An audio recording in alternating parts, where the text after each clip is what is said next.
Hi, I'm Faith McCann, and I've been a witch for over 40 years. And no, we are not evil. Learn more about the magical world and how the magical world affects your world right here on The Magical Alternative. And you don't have to be a witch to watch.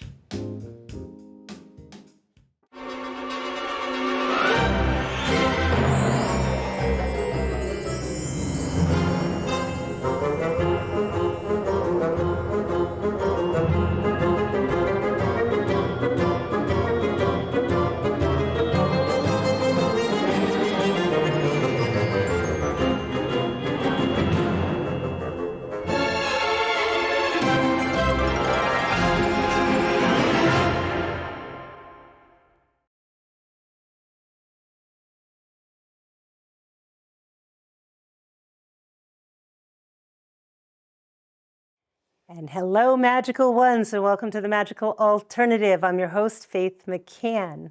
I want to welcome the crew to The Magical Alternative and welcome back November Sound. Thank you all. Tonight's guests, we're welcoming again the Temple of Miriam, the Prophetess's own founder, Dr. Jeremy Weiss, and he's being joined this evening by Rabbi David McLashley. We'll be talking about the magic found in Judaism. Tonight in studio, we have an amazing author of the books Poetic Justice, The Poe Files, and Shimmy Shimmy Homicide, Ms. Rima Riedel. Last month during the Hanukkah holidays, so much has happened both abroad and here in the States.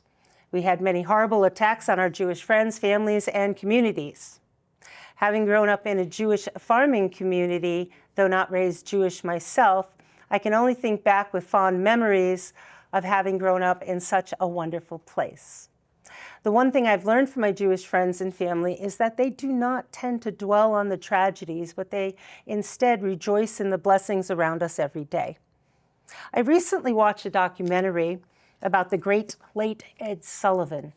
And some of you watching will perk up immediately and say, oh, I remember him. And others, sadly, will not be familiar with his name. And that's too bad, because Ed Sullivan was amazing and he was a groundbreaker.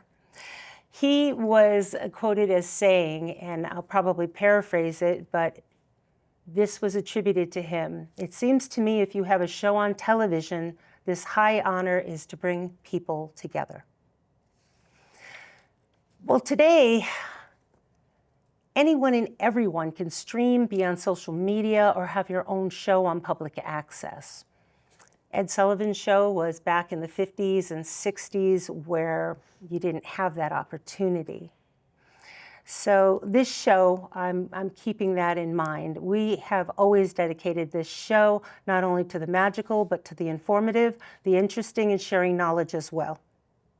We also believe in a similar philosophy with our Jewish friends in repairing the world, what in Hebrew is called tikkun olam. In that vein, tonight's episode is dedicated to the fight against anti-Semitism, to bring people together with knowledge. The first Jewish people came to the United States in 1654 with 23 Sephardic Jews, fleeing Portuguese conquest in Brazil, arriving in New Amsterdam, which is today New York City, establishing North America's first Jewish community.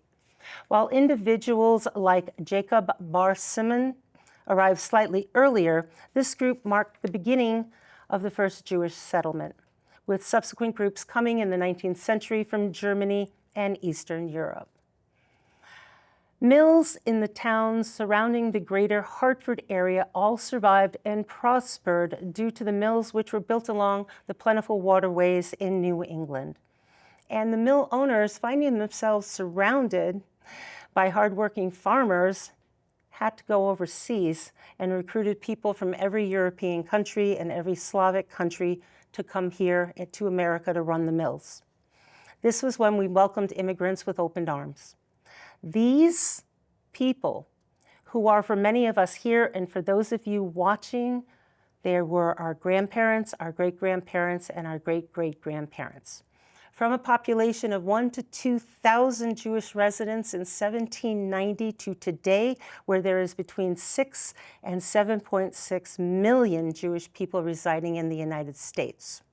Today, the United States is home to the world's largest Jewish population, which is only slightly larger than the country of Israel. And how do we all benefit? The benefits and inventions from the Jewish people start with the teddy bear from Morris Mitchum, the instant cameras, Edwin Land, the ballpoint pen, which I just harassed the control room to get me, from Laszlo Biro. The word processing computer is attributed to Evelyn Berenson. Cell phone technology, Motorola's Israeli Research and Development Center. You got a cell phone, you got to give them credit. Now, the cell phone was innovated by Martin Cooper.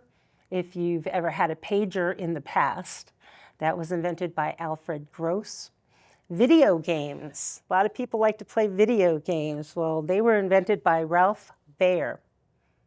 And the camera phone. Let me tell you about the camera phone. This is the best story ever. There was a gentleman, Philippe Kahn, and his story is amazing. He was a boomer, born in Paris in 1952. So listen up, young people, for a boomer here. Born in 1952 to Jewish immigrants in Paris. His mother was a Holocaust survivor. And the birth of his daughter in 1997 caused him to trigger the birth of a new technology. As Mr. Kahn waited in the waiting room, and he wanted to take a picture of his new baby and send it to friends directly from the hospital. So while in the waiting room, he succeeded. He fired up his computer, wrote some lines of code, synchronized them with his Motorola mobile phone and digital camera, and created the world's first camera phone. And for that, I am very grateful because I love my camera phone. Google was invented by Larry Page and Sergey Brin, now Silicon Valley billionaires. They developed Google as a computer science graduate students at Stanford. In the area of science and medicine, we can credit Dr. Jonas Salk with the polio vaccine, and right after that, Waldemar Höfken with the cholera and plague vaccines. He followed Dr. Salk's method of actually testing it on himself first. I don't know about you, but that takes a lot of courage. Blood groups were discovered by Karl Landsteiner. The discovery of insulin for the treatment of diabetes is credited to Banting and Best, with additional key work being done by Jewish biochemists. Pacemakers and defibrillators, Paul Zoll developed external versions. Chemotherapy pioneered by Sidney Farber. The pill cam, which is that revolutionary capsule endoscopy that goes down and they don't have to cut you open, and they can do a lot of whatever doctors do with that without really being invasive, was developed also. Genetic engineering. Under technology and engineering, the Wi-Fi was created or credited to Hedy Lamarr's frequency hopping concept, and she was a famous actress. GPS developed in Israel, the Weiss, the microchip, the concept of monotheism, so the concept of one God shaping major world religions, started with the very early Israelites. Universal ethics, the foundation of human rights, justice, and morality. And I don't know about you, but a lot of people working hard all week really appreciate having a weekend. Well, the weekend and the Sabbath is credited with the Jewish people, so having a regular day or two of rest. Education, with the emphasis on universal literacy and learning, shaping modern thought and psychology, and the development of psychoanalysts through figures like Sigmund Freud. And we have the game theory, developed by John von Neumann. Under physics and cosmology, We have the shaping of the field of physics and science with figures like Albert Einstein, who's credited with the theory of relativity, and quantum mechanics from Richard Feynman and Niels Bohr. We have an awful lot to credit the Jewish people for. And in addition, Israel has significantly helped the United States with many military innovations and inventions. This is a two-way partnership involving joint development, technology transfer, and the U.S. adoption of numerous battle-tested Israeli systems. And now there are many Israeli military innovations used by the United States military, but one that has saved countless American lives in the field of our soldiers is the Israeli emergency bandage, developed by an Israeli combat medic. It is standard issue today in American soldiers' individual first aid kits and has saved countless lives by quickly stopping severe bleeding. And that is just some of the things that they're credited with. We're talking about this tonight because with so much hate out there, the one thing I've learned is you can't hate that which you understand and what you know. And the more we know and the more we realize, the more we realize that we're more alike than we are different. So I hope this helps you learn a little bit that you didn't know before. As we continue, I hope you enjoy the interviews we have for you this evening. Thank you.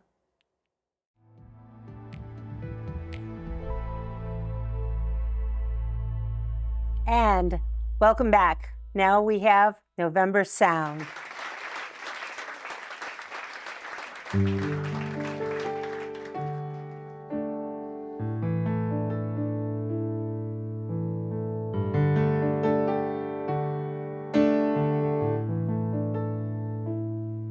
You say I'm perfect.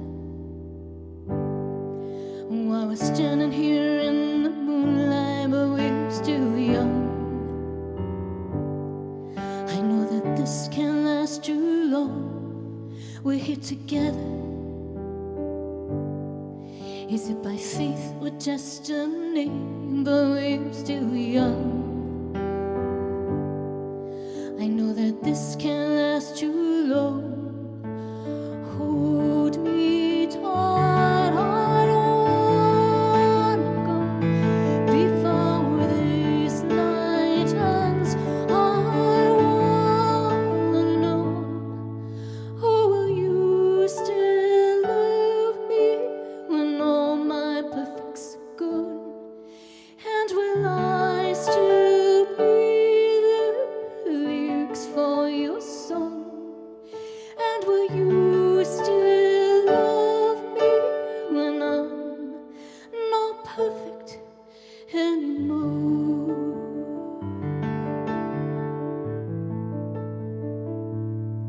Look at the night sky, the lasting beauty of the heavens. But while we're young, we know that this can't last too long. We say forever. Does that mean always or just a day? But while we're young, we know that this can't last too long.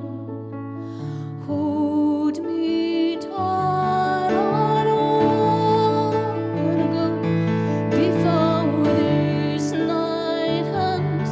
I wanna know, oh, will you still love me when all my perfects are gone? And will I still be the lyrics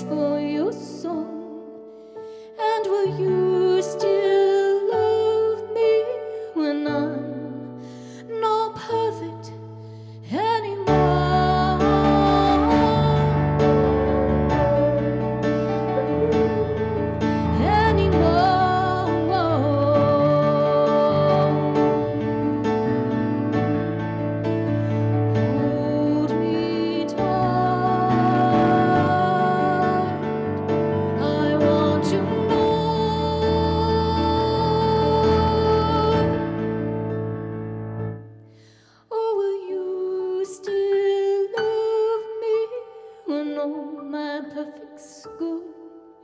And will I still be the lyrics for your song? And will you still love me when I'm not perfect anymore?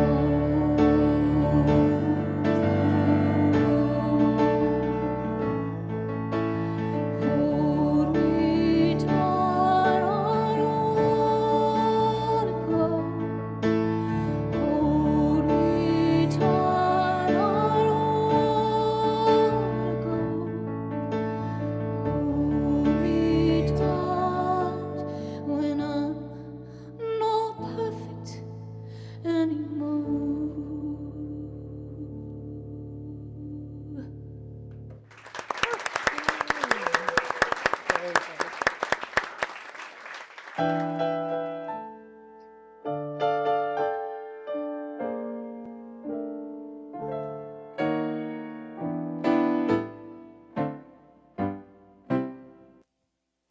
It's very clear our love is here to stay, not for a year, but ever and a day. The radio and the telephone and the movies that we know may just be passing fancies, and in time may go. But oh my dear, our love is here to stay. Together we're going a long, long way. In time the Rockies may crumble, Gibraltar may tumble, they're only made of clay, but our love is here. Our love is here. Our love is here to stay.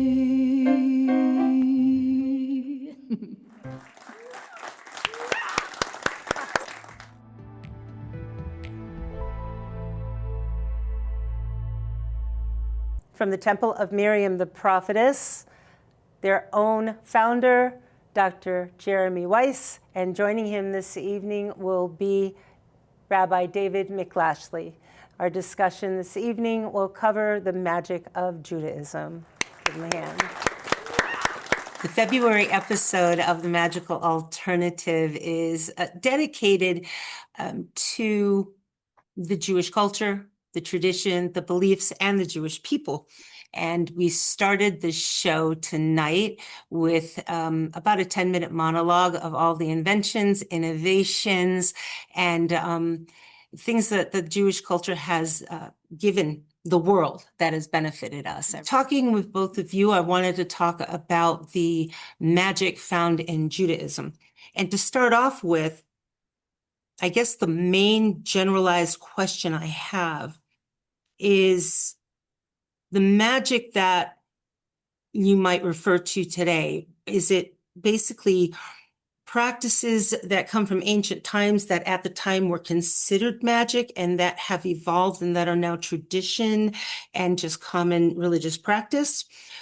Or are there things that today are still considered kind of magical? I can try and take a crack at that one. I think the Rabbi and I might have different ideas about it. I think, certainly I think in ancient times, and we're talking antiquity, right? Yes. I do think that these were magical practices, with the magic idea being more overt. I put religion in under the auspices of a magical practice because it is a magical practice. It just is simply, I've discussed this, I think, at length before, and probably on your show, so I won't go into it too much. But I really believe that, religion is what I do, and magic is what those other people do. And it's a way of othering people. And I think over time, Jewish people have thought they've changed pants, right? They've shed the skin of the idea of just accepting this flat out as a magical practice. And now it's under the more tasteful and, palatable genre of religious practice. But what we're talking about really is theurgic practice, and we're talking about miracles. We're not talking science, folks. So that's what I would say. I would say that today's religious practice is just sanctioned magic. Acceptable magic. I would agree with that definition. I would add, the Encyclopedia of Jewish Myth, Magic, and Mysticism define magic. I tell people, magic is just a word. Call it miracle, magic, or macaroni and cheese. It's just a word, okay? And people get weirded out by words because we're expressing the same basic concept, just using different words, different language. Magic, kesem, one of the words of magic, another word is kishuf, or kesem, is a phenomenon that it's hard to define. I'm taking this from Jewish Myth, Magic, and Mysticism by Rabbi Geoffrey Dennis. And he writes, for the purposes of this encyclopedia, magic is the overarching term for a ritual for power involving incantation, symbolic behavior, materials and/or formula meant to influence events and/or entities. Okay, let's take that definition. Okay. Let's take that definition. Fair to me. Fair. Right. Sounds good. Definition is the talit, the prayer shawl. These are the tzitzit representing the commandments. That's a ritual object. You have tefillin, which we strap to our arms and our head. It's called the shel yad and the shel rosh, the phylacteries. That's a ritual object, okay? It comes in a pouch. I should have had this prepared because I wanted to show it, but That's okay. some people who may have never seen tefillin before. All right. It's a pouch. It's you strap these to your arms, and this one, the shel rosh, goes on your head. Now, incantations. Wow. Those are prayers. We have the market covered on those. Right. We sure do. The Membet, the Anabakoach prayer, the 42 letter name of God. And Dr. Jeremy is doing Shimush HaTehillim, the book of Psalmic magic. The whole book of Psalms, which people don't realize, is just a book of incantations. Yes. To really it is to gain specific things. I had a book that was written by a nice Jewish boy, Gene Radin. Okay, and page 188. I love his definition of magic. I think it would resonate with your listeners, people of whatever faith system they ascribe to. It would resonate. Scholars interested in magic and mysticism and exotericism, he writes, tend to focus on the difference between these cultural and historical variations. But when we focus on the similarities, we find that three simple ideas keep popping up. Consciousness is fundamental, meaning it is primary over the physical world. Consciousness, quantum physics is validating that concept, that a particle cannot have a specific place until it's observed. And then the slit experiment, where a particle of light behaves as a wave and a particle until it's observed, and then it's oh well, gee, I gotta choose one or the other now. So our perception and our consciousness has a direct interaction with reality, with the observed world. Everything is interconnected. It's all part of a singularity, okay? And there is only one consciousness. And historically, that consciousness has gone by different names. Some people call it spirit. Some people call it nirvana. Some people call it Hashem, God. Like I said, quite frankly, the reality remains unaltered, whatever name or label we apply to it. Exactly. This table is a table. I can call it a hippopotamus, but it's still a table. So the thing is, and one of the principles in Judaism that we state, and I think this will resonate with your audience. Ezehu Chacham, who is the wise person, Lomed Mikol Adam, he who learns from everyone. So the idea is, I'm not here, and Dr. Jeremy and the Temple of Miriam We're not there to pontificate and shove beliefs down people's throats.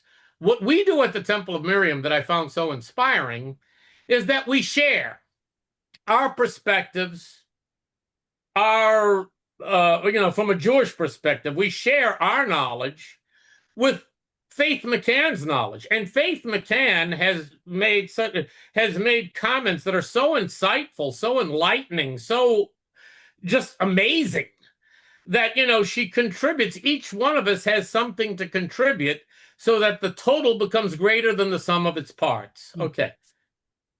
Yeah, we have a very diverse group involved with Temple of Miriam, which is really nice, and everybody brings something to the table, and it's a group that's meant to introduce people.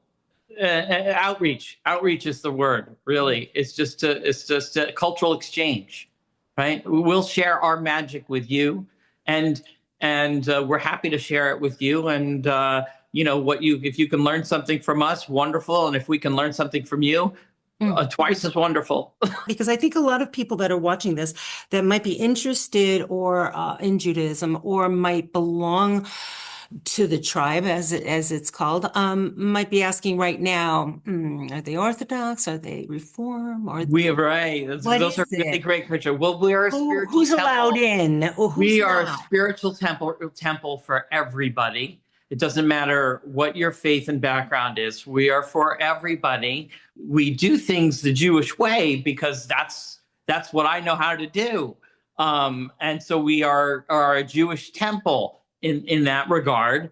And we are, I would call us post-denominational, because what we do is we recognize that, there's all these denominations. Are you Orthodox? Are you Reform? Are you Reconstructionist? Are you this? Are you that? And are you Haredi and all this stuff? And I there's no one way to be Jewish. Okay, there's no one correct way, is how I feel. And I think that this kind of denominational identification sort of boxes us in. I mean, it can be very helpful and utilitarian as a shorthand to communicate to people, but it puts you in a box, and I don't like to be in a box. Exactly. So yeah, Temple of Miriam is for everybody, post-denominational, and we do services once a week on Wednesdays, and Kabbalist Parsha study on Tuesdays. Yes.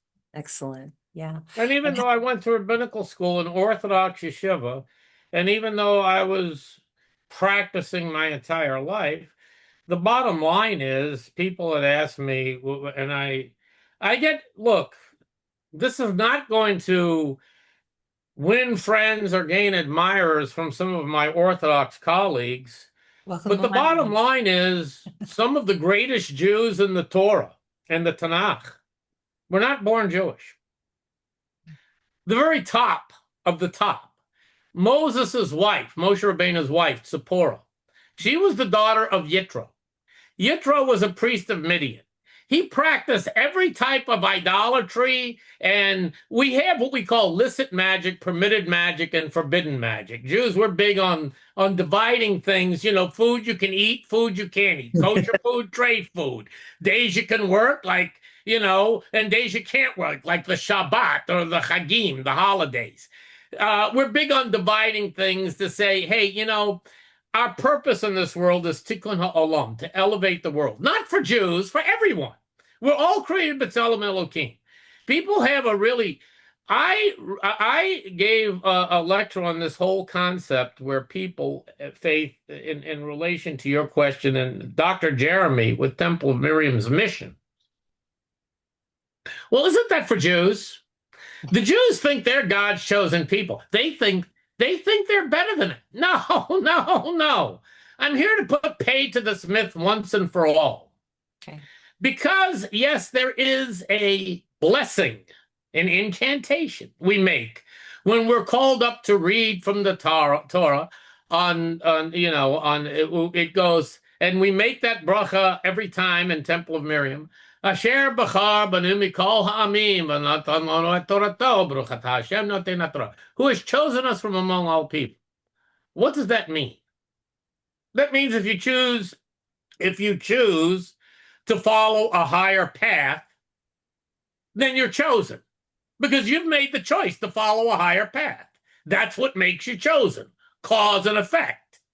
The greatest people in the Torah were not born Jewish. Yeah, you have Torah, as I mentioned, Deborah. Yitro has his own parsha named after in the Torah. Yeah, And- right. Yitro, you have Ruth. Ruth? Right, Ruth. Ruth was a Moabitess. Right. From Shepherd Moab. They were considered the most depraved, wicked. They were the neo-Nazis of their generation, or the Nazis of their generation. They were really so evil that it was said you can't marry with the tribe of Moab. And Boaz, who married Ruth, said I have a tradition that it's permissible to marry Ruth and from Ruth. And you know, God, I mean, from my belief, yeah, I believe in God. Now, however you conceive of God, and you know, when I say God, I'm not referring to the patriarchal God that's been the caricature of God, because God has no gender. I mean, you know, you can use Avinu Shabashamayim, our Father in heaven, as well as you can use Imenu Shabashamayim, our Mother in heaven, because God has no physical form. And the idea is that we say, you know, we have to speak in the Torah speaks in the tongues of man. In Hebrew, it's Dibra Torah Kalashim B'nai Adam. The Torah, we need to use human language. And the language back then was very sexist and patriarchal. Okay, deal with it. I mean, you know, times change and the way we express ourselves change. Yeah. But the fact of the matter is that, getting back to my point, there's a commentator on the Torah, Onkelos. He was the son of a Roman emperor. You learn him before you learn Rashi and Cheder in Jewish day school. You learn Onkelos, how to understand Chumash. You learn when you're learning Chumash, you're learning Onkelos before Rashi. Okay. Yeah, and he was not Jewish. Shemaiah and Avtalion, two of the greatest rabbis, were not born Jewish. Ben Bagbag, Ben Hehe. Ovadia Hanavi, the great Ovadia, he was a convert. Bilam, as Dr. Jeremy frequently references, wasn't even Jewish, and he had Nevuah equal to Moshe Rabbeinu, equal to Moses. So the whole concept is, it's just a matter of degree. If a person, from a Jewish perspective, the word tamim, which means whole or complete, is only applied to two people in the entire Torah. And one is to Noach, who wasn't Jewish, and one to Abram, who was Jewish. So Abram became Jewish, but exactly a convert originally. So he, you know, I would call him a convert. Right? Well, of course he was. There you go. He's the first. So how you can't shun converts? Right. You can't shun converts. That's the first one. I mean, that makes no sense. You have Rabbi Akiva too. You can't leave Rabbi Akiva out. Rabbi Akiva is called Rabbi Akiva Hager. Either he was a convert or descended from converts, but he became Rosh LaChachamim, the head of the sages. Okay? Right. So the whole concept is that identifying, saying that Judaism basically asserts that everyone is created B'Tselem Elohim, in the image of the Almighty. Okay, so we're all created in that image. What defines the difference between someone who's Jewish and not Jewish? And the only thing that defines the definition is a matter of degree. In Judaism, we say that if you want to keep the seven, we call it the seven Noahide laws, the Sheva Mitzvot B'nai Noach. And it's just the seven basic laws that are necessary for civilization to exist. And if you do that, hey, you know what? You're doing your job. You're doing great. You're good to go. If that's not enough, those seven commandments, those seven laws, then we have another 606 to add to those. Yeah. If you want to make your life really miserable. No, I'm just kidding. That's great. It's filled with rules and regulations. Right, exactly. Oh. The situation is that to have a greater connection with the divine. Okay, you want to have a greater connection with the divine. So it's just a matter of degree. You can just be basically a decent, moral, ethical human being, and in the eyes of God, you're whole and complete. Every nation has a share in the world to come. Right. Just be a good person. Exactly. I love that. Everyone has a chelak l'olam haba by just being basically just what Doctor said. So thank you both so much. I really Thank appreciate you. it. Thank for you. having For us. having us. Thank Have a you. good rest of your night. Take care.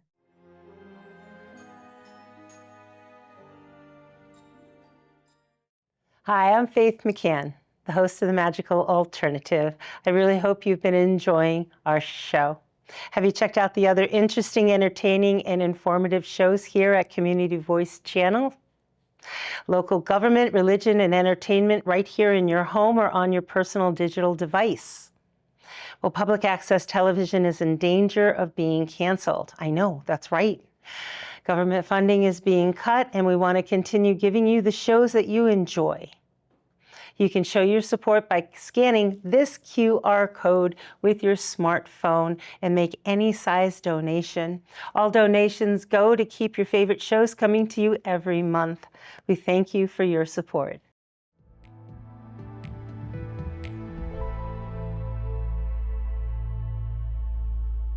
Tonight, I'm so excited to have a guest with me, Rima Riedel. She is the author of Poetic Justice, The Poe Files. Super, super awesome book. Thank you for being on The Magical Alternative. Thank you for having me.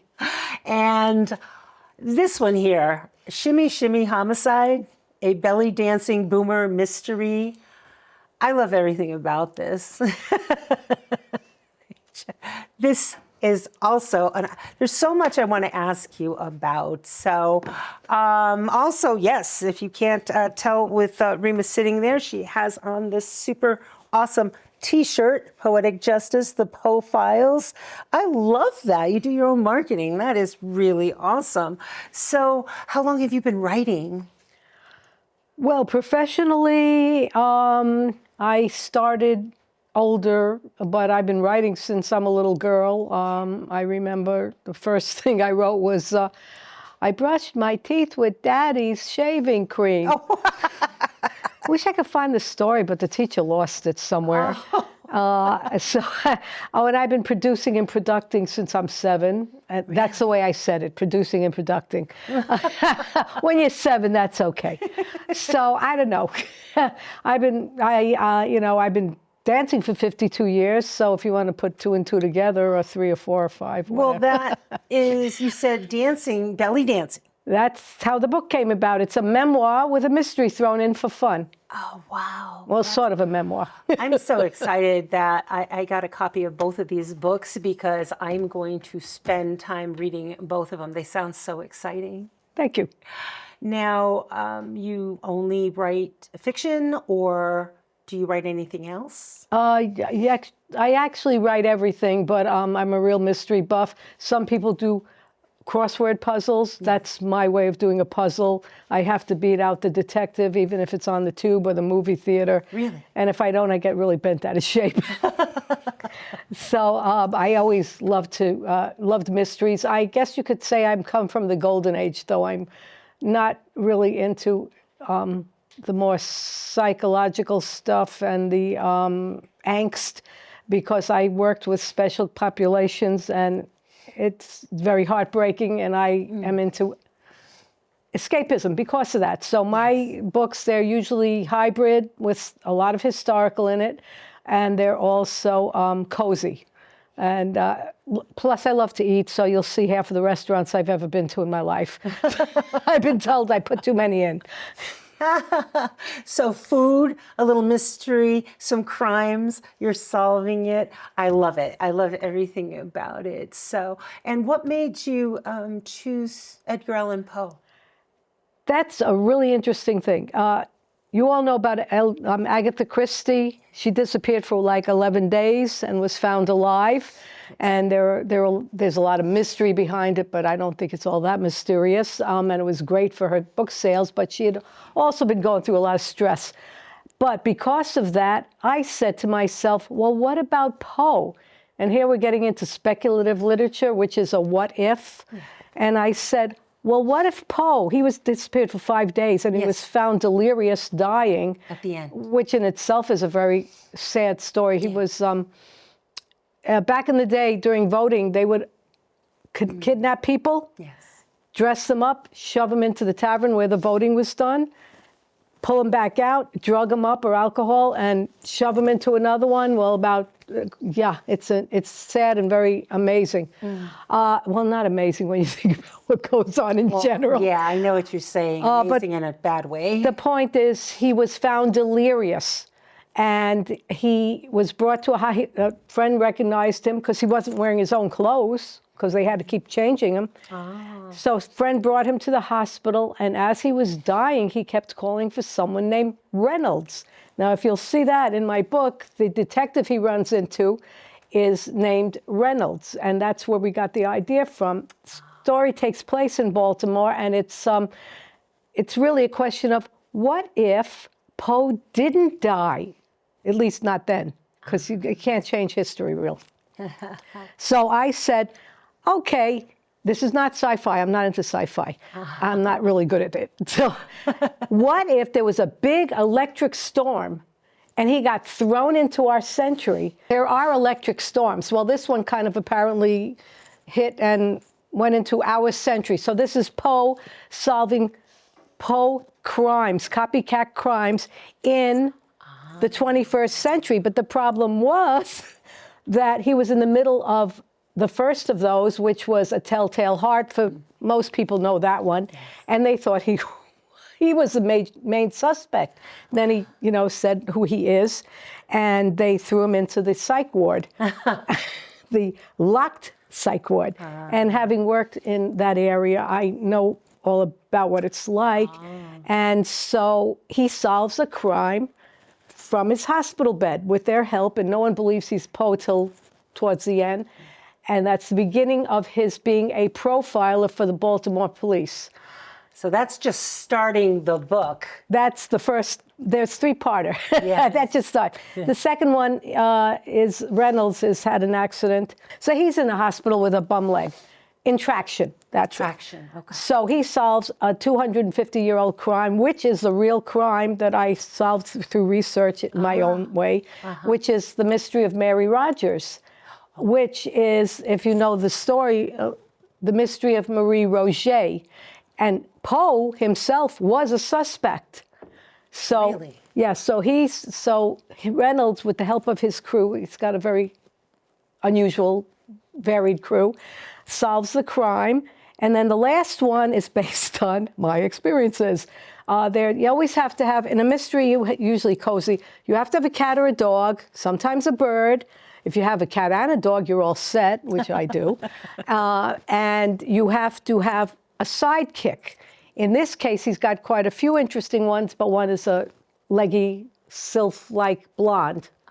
And she ends up getting in an accident with her first belly dancing class that she takes, and she gets a torn rotator cuff, which is based on my own experience. So she meets a nice little old lady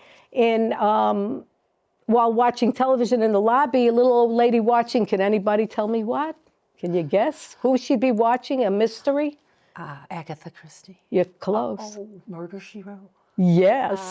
She watched Murder, She Wrote, and there's this cute little old lady in there, Millie, and she is talking to her, and 2 days later, Millie is...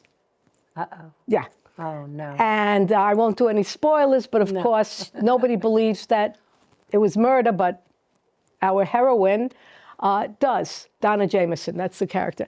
And so she gets her crew to help her solve that mystery. Wow. And a few too many restaurant things in there, but, she likes to eat. A lot of people like food. Yeah. Yeah, I know. And people, I find that when there's things in there they can relate to, they feel closer to the story. I think that's a really nice thing that you put in there. Thank you. That people can relate to. Have you ever been interested in, like the Ripper, Jack the Ripper, or anything like that? Again, I don't like gory. Most of my murders are very clean. Very clean. Very neat. If you get, a lot of them involve poison. I have a book about this big that I put together of all the poisons that are safe, and I have all the poisons that are safe. Yeah, That's shout out to my guy Tox Doc, who gives me all advice. There are poisons that aren't poison. There are a lot of drugs that are supposedly safe. Yes. But they can kill you if you take too many or too much or the wrong kind. And we won't go into that. That's a whole nother story. But so my people, I don't like them to die in pain. Oh. I don't want them to have a lot of pain. I want them to go fast. And the only other thing what can I say? And the only other thing is I had one that was stabbed in one of my things, but it was quick and you didn't see it. It was off stage. If you know about theater, everything's done off stage. Ah, yes. At least it was in the golden age. Yes. And the only other one is also poison, but you know, like I said, it's not as painful. I just can't. Not do as that. gory. Not as gory. So that's why I don't do. It's interesting. There was one called Ripper Street, but no, I like to do escapism. It doesn't mean I'm not realistic. Most of my books have the Vietnam War in it. Experiences, like Agent Orange is in that one. Oh, okay. The other one is the guy's a Vietnam War. The one who's murdered is a Vietnam War vet. Oh. Because he's got some stuff that he's brought back, and somebody murdered him for it. Oh. And it's also got a love story in it, which is nice. Nice. And it's got a right. lot of belly dancing in it. I'm looking forward to reading both of these. Nowadays, people really have such a short attention span that if you don't catch them in the first page, sometimes in the first paragraph, they'll be like, yeah, it's nice, and they'll put it down. That caught me in the first paragraph, the first page, where I was like, oh, so you do this really, really well. So, and what did you do before you got into writing? It sounds like you've had a very busy career. Storied life there. Well, the problem is I wanted to be a designer all my life, a fashion designer. And I actually was accepted to FIT, but it was only a 2-year school at the time. And talking Jewish parents and everything, you had to go to a 4-year school. And so what happened is I was accepted on a portfolio that I put together the night before. And but I didn't go. So then I ended up going to another school and doing drama and costume design. Wow. And then I was supposed to go to NYU, but they wanted it was a 4-year grad school, and they wanted you to do work study. Well, they hadn't told me that, so didn't go there. I still have my ID card, but so I ended up here in Connecticut, met my husband the first week of school, and then I ended up, people kept saying, I was working with kids, and... As a teacher? Well, I took my son to the Mom and Me, for those of you who have taken your kids to Mom and Me, and I said, gee, I could do this. Yeah. So I ended up doing that. Oh, wonderful. Till he was 10 or 11 years old, started my own theater troupe here in town, well, in Manchester. Yeah. And ended up, when I was at UConn, I worked my way through grad school teaching belly dancing. Wow. So you put it all together. And you said to this day you still have a belly dancing troupe. I still perform. I still teach in Vernon Adult and Continuing Ed, Manchester Adult and Continuing Ed. And how long have you had this group, the belly dancing group? Well, the group it's my students. Oh, okay. And one of them, Iris, shout out to Iris. I know you're going to be watching this. She's been with me for almost 40 years. Wow. And she's just turned 82, and she's still dancing up a storm. My oldest lady was 92. Wow. And she was terrific, but then she developed a medical issue. But her daughters were in the class too. I've had mothers and daughters, grandmothers and daughters and whatever. So I've been teaching 52 years now. A special thank you to my friend Rima Riedel, author of The Profiles and Shimmy Shimmy Homicide. Find all her information right here and how you can get a copy of her work. I'd also like to thank Dr. Jeremy Weiss and Rabbi David McLashley from the Temple of Miriam, the Prophetess. Please check out our brand new magical and shiny website, enchantmentsct.com. And if you have any questions for us or any suggestions, please email us at enchantmentsct@gmail.com. Is it your dream to be on television, to have your own TV show? How do you do it? Contact your local public access TV station and they'll help you put together a show. Have an idea, get some friends, and make your dream a reality. I want to thank everybody on the crew and at CVC and November Sound for being here, all my guests.